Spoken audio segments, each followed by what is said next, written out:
आप देख रहे हैं सौगंध टीवी, सौगंध वतन की। तो सरकार जासूस होगी तो सरकार को बाहर निकालना चाहिए उसको। नहीं मैडम, इसी तरह तो भारत में यही होगा कि 4 बच्चों को भगाइए और नौकरी पाइए। नरेंद्र मोदी जी चंद्रमा पर यात्रा करने के लिए निकल पड़े हैं, लेकिन भारतीय जनता जो आर्थिक संकट से जूझ रही है। नमस्कार, आप देख रहे हैं सौगंध टीवी और मैं हूं आपके साथ राधिका शर्मा। बात की जाए सीमा हैदर की, आजकल लगातार वो सुर्खियों में छाई हुई है। चाहे बात राखी बांधने की हो, चाहे एडवोकेट एपी सिंह उनसे राखी बंधवा के आए हो, या मोदी को योगी को राखी भेजने वाली बात हो, उसके साथ साथ उनकी एक मूवी भी आ रही है। एक फिल्म आने के साथ साथ ये भी कहा जा रहा है कि 2024 के जो लोकसभा चुनाव आने वाले हैं उसमें भी वो चुनाव लड़ सकती है। तो आइए चर्चा कर लेते हैं कि क्या जिस तरह से उनको सुविधाएं भारत में दी जा रही है, क्या कहीं ना कहीं सरकार की कमी है जो सुविधाएं दी जा रही है, क्या वाकई में देनी चाहिए, वो इसकी हकदार है या नहीं है, क्या कहना चाहिए? मैडम, सीमा हैदर जो है ना, जो पाकिस्तान से भारत में आई है अवैध तरीके से, और वो उसने भारत में वर्चस्व स्थापित कर लिया है। ऐसा लगता है कि उसी का देश ये हो गया है। अच्छा, उसी का देश लग रहा है। उसे ऐसे व्यवहार कर रही है। तो हमारी भारत की जनता ने उसको जितना ऊंचा उठा दिया है, उसी पर फोकस किया जा रहा है। और उस पर जो ना कोई मूवी बना रहा है, कोई 12 लाख का पैकेज दे रहा है। वो गुजरात का जो है ना उद्योगपति 12 लाख का पैकेज दे दिया उसने। क्या आवश्यकता 12 लाख? घर बैठे रहिए आप, घर बैठे रहिए और हम डिग्रीधारी ऐसे क्या नाम सरल सब बने रहे। कहीं ना कहीं जाति हो रही है अपने देश के नागरिकों के साथ। बिल्कुल। और इसमें जो है ना वो सांसद बनाने के फिराक में है। वो क्या नाम, रामदास नाम है उसका, जो केंद्रीय मंत्री है, जो उसको बनाएगा। क्या नाम, चुनाव लड़ेंगी?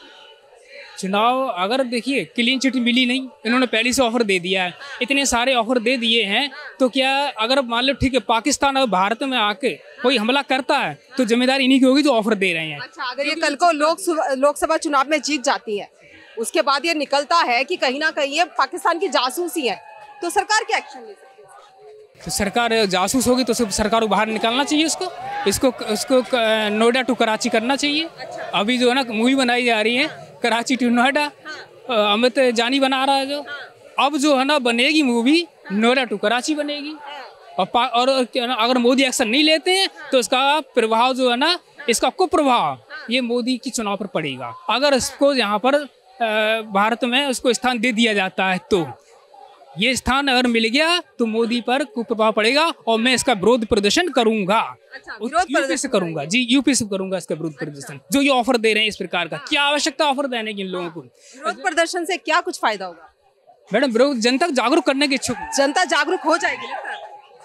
नहीं, बिल्कुल मैडम, हम यूपी को जागरूक करेंगे इस पर। अब ये बताइए आप कि जो डिग्रीधारी हैं, जिन्होंने मेहनत करके डिग्री प्राप्ति की है, बीटेक एमटेक की, बीए एमबीए की, और वो जो है ना 12 लाख का पैकेज नहीं ले पा रहे हैं, 12 लाख का 10,000 की नौकरी नहीं ले पा रहे हैं।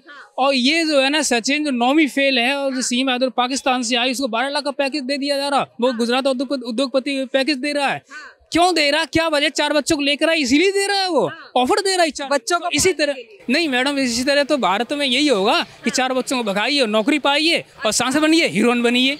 ये होगा मैडम। 4 बच्चों को भगाइए, नौकरी पाइए मैडम, यही होगा। संदेश जाएगा। अब अमित जानी जो है ना मूवी बना रहा है उस पर नोएडा टू कराची टू नोएडा बना रहा है। क्या आवश्यकता थी मूवी बनाने की? मूवी बनाइए जो हमारे देश में जो वीरांगनाएं थीं, और आजकल जो है ना जैसे कि हमारी देश की जो महिलाएं तरक्की कर रही हैं, जैसे कि राष्ट्रपति हैं द्रौपदी मुर्मू, उन पर फिल्म बनानी चाहिए जिससे कि समाज में कुछ अच्छा संदेश जाए। और 4 बच्चे भगा के लाए उसको मूवी बना रहे हो। क्या ऐसी आवश्यकता है मूवी बनाने की? क्या उसको पड़ी है? क्या जनता दिखाना चाहते हैं? क्या जो हमारे फिल्म निर्देशक है वो भी टीआरपी ही चाहते हैं? बिल्कुल मैडम, वो भी चाहते हैं टीआरपी। अब ऐसा है ना, देखिए टीआरपी आप खूब बढ़ाओ, लेकिन जनता के हित में कार्य किए जाएं तब तो टीआरपी बढ़े, अच्छी बात है। लेकिन आप टीआरपी बढ़ा रहे हैं लेकिन जनता का मानमर्दन हो रहा है। हमारे भारत देश की नारियां मर्यादा युक्त होनी चाहिए, वो मर्यादाहीन हो जाए। इसका प्रभाव ये पड़ेगा फिल्म का। फिल्म बनाइए आप किसी अच्छे नेता पर बनाइए, वीरांगना बनाइए, कोई ऐतिहासिक फिल्म बनाइए, हमारे विवेकानंद जी बनाइए, हमारे रामकृष्ण परमहंस जी पर बनाइए, इन पर मूवी बनानी चाहिए। और आप मूवी बना रहे हैं एक जो चरित्रहीन महिला, मर्यादाहीन महिला, उस पर आप फिल्म बनाने लगे। क्या संदेश देना चाहते हैं भारत देश जनता को? यही कि आप मर्यादाहीन बनिए और आप क्या नाम मर्यादाहीन बनिए और आप जो है ना मर्यादाहीन फैलाइए और आपको अपने वर्चस्व स्थापित करो, आप जो है ना फेमस बनिए। क्या जो मर्यादा को ताक में रखते हैं उसे ये कहना चाहते हैं कि सरकार उसे बहुत तवज्जो दे रही है, क्या कहीं ना कहीं इसमें सरकार की कमियां सामने आती? बिल्कुल मैडम, सरकार कमियां हैं इसमें। नरेंद्र मोदी जी चंद्रमा पर यात्रा करने के लिए निकल पड़े हैं, लेकिन भारतीय जनता जो ना आर्थिक संकट से जूझ रही है, जो भारत मर्यादाहीन होता चला जा रहा, उस पर हमारे नरेंद्र मोदी बिल्कुल ध्यान नहीं दे रहे हैं। चंद्रमा पर पहुंच पर आप क्या सिद्ध करना चाहते? 3,000 करोड़ रुपए खर्च कर दिया और 3,000 करोड़ रुपया जो हमारे गरीब किसानों को दे दिया होता तो कितना अच्छा रहता है। ये चंद्रमा पे जो गए हैं वो तो कहीं ना कहीं पूरे भारत में वर्चस्व जो हमारा बना है वो कहीं ना कहीं किसी लायक है, ऐसा नहीं है। कुछ होता है तो अच्छे के लिए होता है। नहीं मैडम, ऐसी बिल्कुल बात सही। जब हमारा देश जो है ना आर्थिक संकट से जूझ रहा है तो उसमें आर्थिकता पर ध्यान देना चाहिए।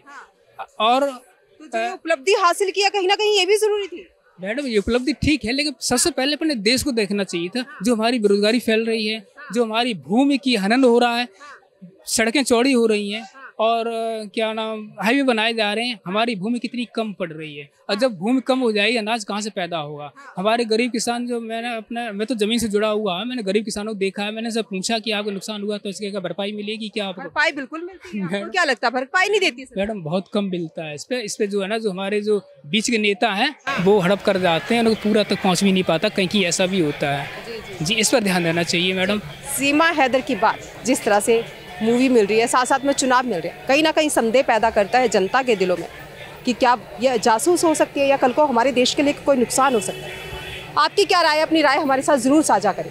इन्हीं सब खबरों के लिए जुड़े रहिए हमारे साथ, देखते रहिए सौगंध टीवी। कैमरामैन अंकित के साथ राधिका शर्मा। आप देख रहे हैं सौगंध टीवी, सौगंध वतन की।